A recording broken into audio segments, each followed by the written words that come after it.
Leçon 11.1, partie 2. Méthode intégration directe ou double intégration pour le calcul des déflexions.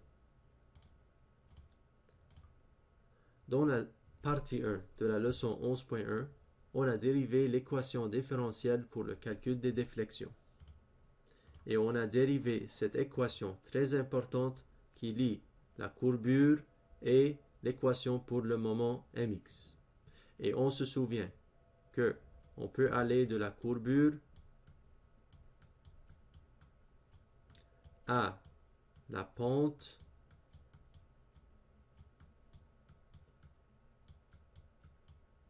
et finalement à la déflexion si on utilise l'intégration. Alors si je sais cette équation et j'intègre une fois, je vais être capable d'obtenir la pente. Et si j'intègre une deuxième fois, je vais être capable d'obtenir la déflexion. Et ça, c'est ce qui est mentionné ici. Si on intègre l'équation une fois, on trouve la pente. Et ça, c'est la relation qu'on va trouver. Et si on intègre une deuxième fois, on trouve la déflexion. Conditions frontières de continuité et de symétrie. Dans la méthode intégration directe ou double intégration, chaque fois qu'on fera l'intégration, on va produire des constantes C1, C2. Alors, voici l'équation différentielle de la courbure. Si on intègre une fois, on obtient la pente et on obtient une nouvelle constante C1. Si on intègre une deuxième fois, on obtient une deuxième constante C2. Pour résoudre ces constantes, on utilise les conditions frontières, les conditions de continuité et des conditions de symétrie. Conditions frontières. Les conditions frontières, aussi appelées boundary conditions, sont des pentes ou déflexions qui sont connues sans analyse. Ces conditions sont associées aux supports ou aux appuis. Cependant, on ajoute le terme frontière car seulement les conditions qui sont à l'intérieur des frontières de mx peuvent être utilisées. Alors, par exemple, si j'ai un encastrement, je sais tout de suite qu'au point où on a l'encastrement, on va avoir aucune pente. Alors la pente va être égale à 0 et la déflexion va être égale à 0. Ce sont deux conditions qui peuvent m'aider à trouver les constantes.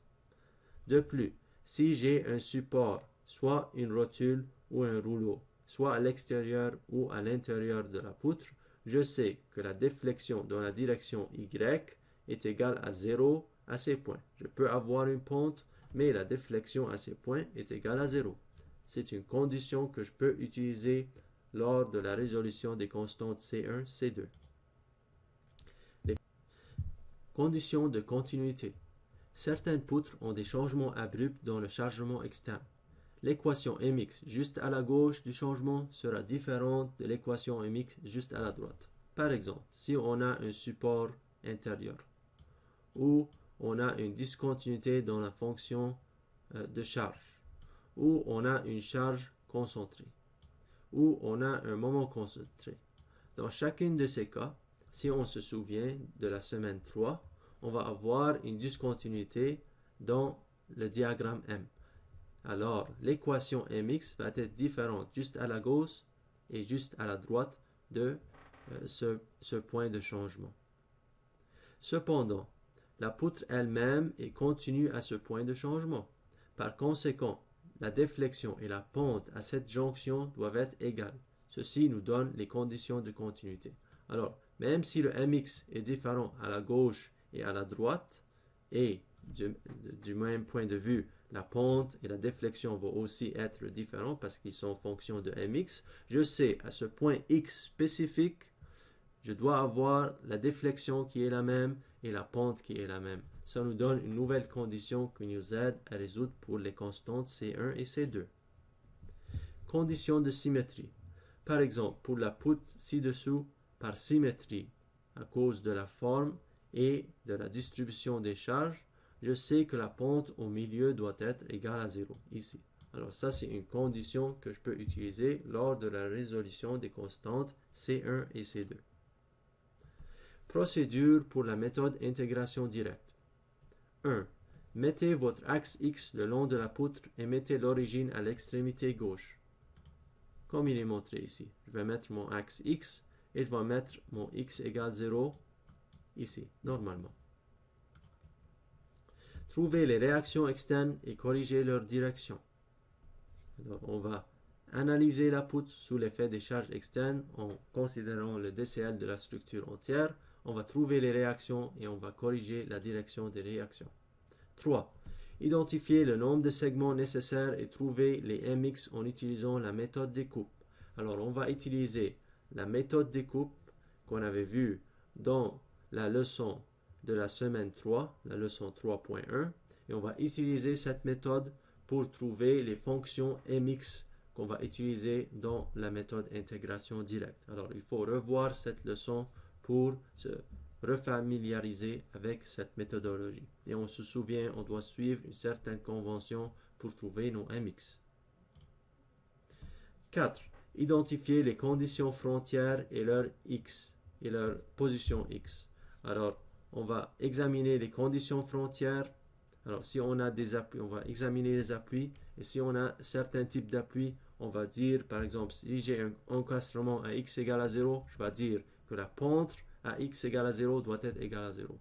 Et la déflexion à x égale à 0 doit être égale à 0. Et je vais examiner toutes les autres appuis et je vais trouver des conditions frontières qui vont m'aider à trouver les constantes. On va aussi voir, est-ce qu'on a des conditions de continuité? Dans ce cas, on va noter à quelle position x on a cette condition de continuité et on va dire à cette position x, on a θ 1 égale θ 2 ou la déflexion 1 égale déflexion 2. Finalement, si on a des conditions de symétrie, on va mentionner que la pente égale 0 au point de symétrie. 5. Intégration pour chaque segment. Alors, on va avoir plusieurs MX sur différents intervalles qui définissent la courbe de déflexion.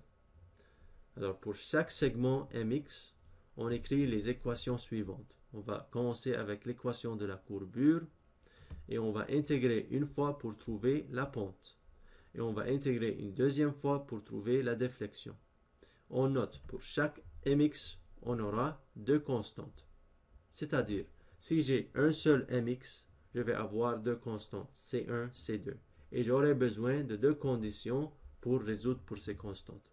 Mais si j'ai deux MX, je vais avoir quatre constantes. Et j'ai besoin de quatre conditions pour résoudre pour ces constantes C1 jusqu'à C4. Et ainsi de suite. Alors, l'étape 6, utiliser les conditions de l'étape 4 pour résoudre pour les constantes C1, C2, etc.